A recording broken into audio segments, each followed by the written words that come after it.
The Democratic National Committee struggling to regroup in the wake of overwhelming election losses. The party laying off long-term permanent staffers now with just 1 day's notice and no severance pay. A statement from the DNC staff union called the move a result of callous and short-sighted mismanagement by senior leadership, noting that the party would not acknowledge the extent of the layoffs or plans for future cuts. The scathing reaction from the staff union comes as Democrats search for a new leader. DNC Chair Jamie Harrison is not expected to seek a second term for the party's top spot.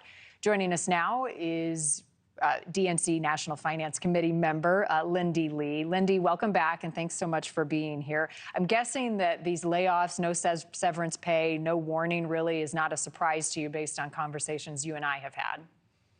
Marni, thank you so much for having me. I'm not entirely surprised, but that doesn't mean that I'm not hurt on behalf of many of whom are my friends who expected and who were promised that they would be paid through the end of the year.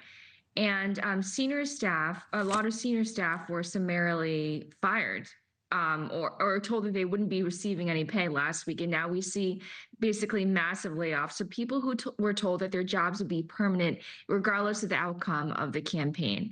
They were fully expecting to, build their lives in DC and to grow their families. There are some who are expecting young kids or some who are single parents. So this is a very heartbreaking situation. I even got a message from someone saying they reached out to me because they knew that I was speaking out about this. They said that they can't even afford Thanksgiving now.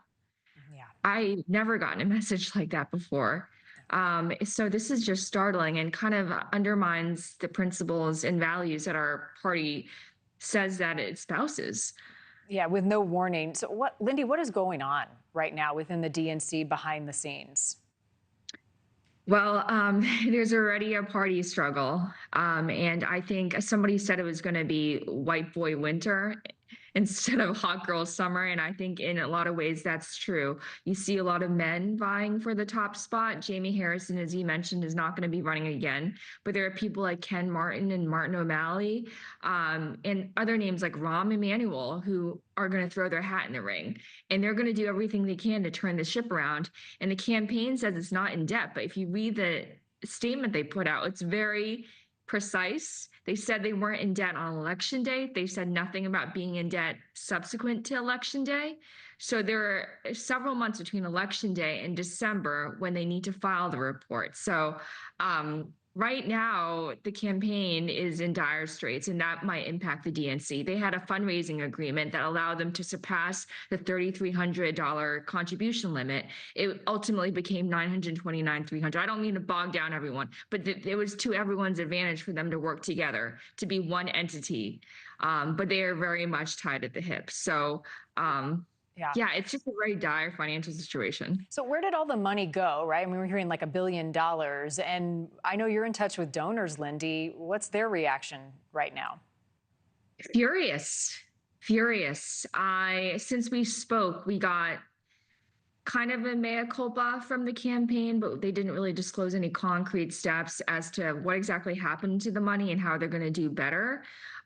We're still looking for answers in terms of why our money was spent on private jets, ice cream, billionaire Oprah. It turns out the amount spent on Oprah's production company was $2.5 million. And I don't buy the argument that, Oprah didn't receive personal payment. You know what?